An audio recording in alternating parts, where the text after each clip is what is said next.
This guy drives up in the white truck and he tells me, he says, "Hey guy, I got a house for you." And I looked at him and I go, "Yeah, you full of shit too, bro." You know, and I walked off.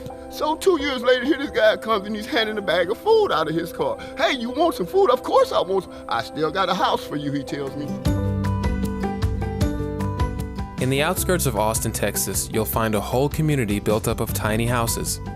This tiny town has an outdoor movie theater, an art studio, an organic garden, and even a tiny chapel. But it's not a haven for hipsters. It's a refuge for the chronically homeless. You're standing right now on what we consider a new movement here in the United States called Community First.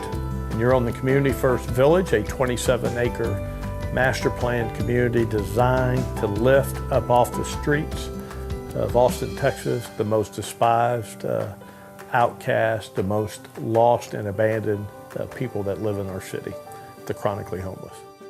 In 1998, after answering God's call to serve, Alan and his friends began delivering meals out of the back of a minivan to men and women living on the streets.